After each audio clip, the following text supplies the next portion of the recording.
From making a controversial joke. Black people, they use the N-word, don't they? We invented that.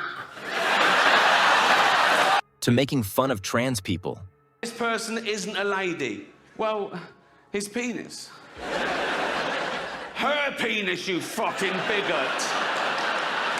This is a montage of Ricky Gervais humiliating woke people for 10 minutes straight. It's funny because journalists say to me, is there anything you wouldn't joke about? And I say, is there anything you wouldn't write about? It depends. Right. And I think that's where a lot of offence comes. People mistake the subject of a joke with the actual target. And they're not, you know, they're not the same. You can joke about anything, but... If you don't get his humor, that's fine. But don't act offended for the sake of being offended. I do like that little, what's he going to say? And it's always okay, you know, because just because you're joking about something, it doesn't mean you're anti it or pro it. And I think that's the other thing. I think people think there's an angle, like a joke's a joke. We don't mean it. We're trying to make you laugh. It's a, you know, it's a play on words. It's not your position on it. Yeah, exactly. TED Talk. No, exactly. The bigger the topic, the bigger the laugh. And somehow, the truth sneaks in too. You can get sued in this country for saying someone's gay if they're not, you know, which is a homophobic law, because you can't be sued the other way around. You can't be sued for saying someone's not gay if they are, which seems unfair, doesn't it? Like, I could go up to Britain's biggest gay and go, all right, Alton, all right, and he'd love that, he'd fucking love that. If that's your game, you want to be top of the pile, so to speak, right? Only Ricky could make something so ridiculous sound completely normal. Traditionally, the word queer used to mean someone who was attracted to the same sex as themselves, a gay man. Right? Now, the word queer can mean a straight man who wants some attention. I'm all queer now. I'm... But also painfully true.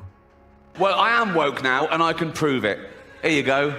I love illegal immigrants. Yeah, sue me now. Sometimes I go down to Dover for the day, right? And I look out, right? I look for a boat, and I see a dinghy with about 60 of them, and I go over here, like, right?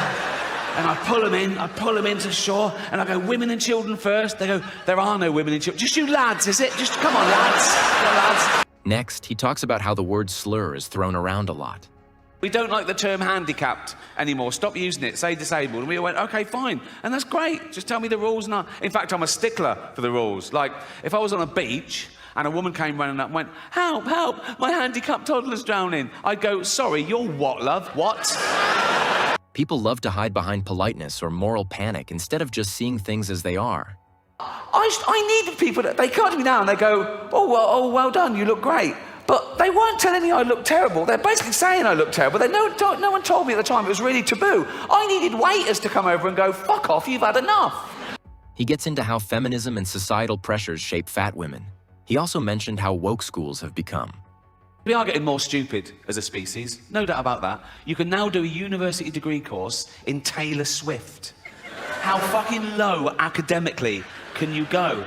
There's an institute in London called the School of Flower Arranging. I went past it, I couldn't believe it. School of Flower Arranging. I looked in, and there's people having lectures. Flower arranging. My mum used to pick flowers every day from the garden, cut flowers, put them in vases around the house. At no point did anyone come round and go, what unqualified cunt did these? Fat is a feminist issue.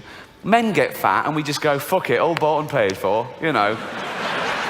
We don't come under the same constraints of society, whereas women are inundated with images of how you should be, size 0 models, this diet, that diet, look like this, keep your man.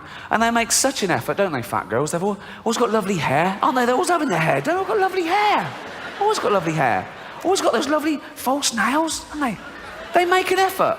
Anything but jogging, right? When someone compared being fat to being gay, Ricky had to set the record straight. With your sexuality, you're born, you grow up, you discover you like same-sex relationships, and that's it, you're gay, okay?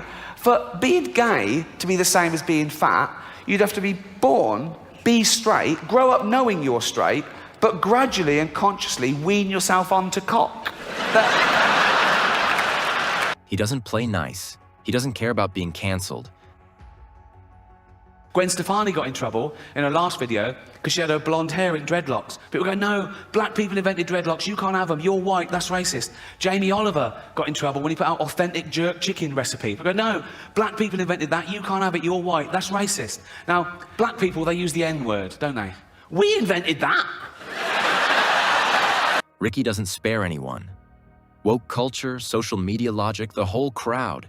There's loads of types of comedy, and comedy evolves, you know. There's a new type of comedy at the moment called woke comedy, right? No, it's very progressive, you know. There are some clubs now where the comedian has to sign a thing saying he won't say anything contentious or he won't say anything that could offend anyone. It's a safe space for the audience, woke comedy. And I tried to watch a bit of it, and I decided I'd rather watch Louis C.K. masturbate. He reminds us we're not that important. If humanity was wiped out today, the Earth would return to a paradise in a few hundred years. If we lose bees, we're a desert forever. We're not that important. We're just one species of narcissistic ape. And some people on social media get annoyed when I say we're apes, you know, religious types, Americans. He also talks about gender pronouns. Oh, women. Not all women. I mean the old-fashioned ones. You know, the old-fashioned women. Oh, God. You know, the ones with wombs. Oh. Those fucking dinosaurs. Oh. No, I love the new women. I know the new women. They're great, aren't they? You know, the new ones we've been seeing lately. The ones with beards and cocks. They're as good as... He's not afraid to call out the extremes. Oh, they want to use our toilets. Why shouldn't they use your toilets? For ladies. They are ladies, look at their pronouns. What about this person isn't a lady? Well, his penis. Her penis, you fucking bigot. Ricky points out how language is weaponized.